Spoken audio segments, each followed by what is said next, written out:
Likelihood ratio tests are a routine way of constructing hypothesis tests when you are giving the two hypotheses. So the basic idea is this: in any test of hypothesis, you will start with one H0 and one H1. Now what you will do in likelihood ratio test, the basic idea is that you consider the likelihood of the data under both the H0 and H1 and reject H0 if LH1 far exceeds LH0. So LH1 is kind of the chance of H1 being true, but that is not entirely correct. If H1 is true, then what is the chance of observing your data?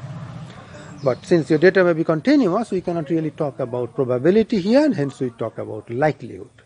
So the likelihood of H1 divided by the likelihood under H1 divided by the likelihood under H0. If that is large, that is, if LH1 far exceeds LH0, so you'll have a cutoff, and the cutoff will be naturally more than 1, much more than 1. So if LH1 is far more than LH0, then you will say that possibly H0 is not true. You will reject H0. So this is the basic idea, which is of course very intuitive. Now, if you have the situation where H0 and H1 are both simple, in that case Neyman-Pearson lemma guarantees that this is really optimal. You can prove various things. It is most powerful, it is unique, most powerful, with probability 1, etc., etc. However, if H0 and or H1 either are composite, then this even doesn't make any sense, because what do you mean by saying L under H1 or L under H0? If H0 is composite, then there are lots of possible values. So theta is not, the parameter is not completely specified under H0. So it will be something still depending on the unknown parameter. So you cannot use that as your test statistic. In that case, we do the following. We work with the supremums. So the idea is very similar to this. Suppose we want to know whether out of two people who runs faster. The simple way is you just ask them to run in a competition and see who wins. Now suppose I want to check whether Biharis run faster or the Bengalis run faster. Then we cannot talk about some unique Bengali and unique Bihari. So how do you arrange the competition? Well, you arrange the competition first within Bengal and choose the best runner from Bengal. Similarly, you arrange for another competition within Bihar, you pick the best runner from Bihar. Then you arrange a final competition between the champion of Bengal and champion of Bihar. So that is basically this idea. What we do is under H0, you find out the maximum likelihood that you can attain, that is, you are maximizing the likelihood under the parameter space specified by H0.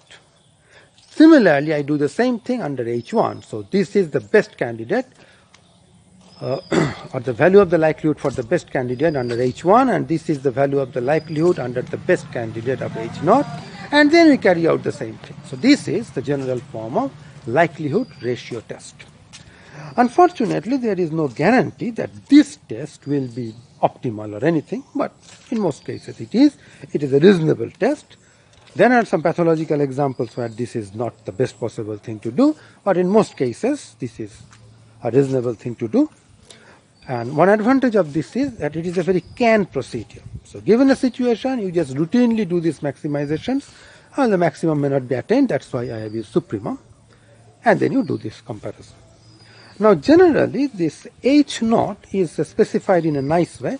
So the parameter space under H1 is well specified, so you can maximize over that. But H1 is often not well specified. For example, even in our case, H0 says that your expected value of y will lie inside column space of x0. What is H1? It says it lies in column space of x, but not in column space of x0. So it is not a nicely structured thing. It is one vector space minus a subspace, which is kind of an irritating type of set to work with. So we have a slightly different but an equivalent formulation of the likelihood ratio test, where we are taking the ratio not by comparing the H1 with H0, but we compare supremum of the likelihood under H0 with supremum of the likelihood in general. In general means union of H0 and H1. So in our case, the union means unrestricted thing. When I assume that it is just the design matrix is X, whereas in H0 I will do the same thing but replace the design matrix by X0. And if this is large, then we shall reject the null hypothesis. That is the likelihood ratio test.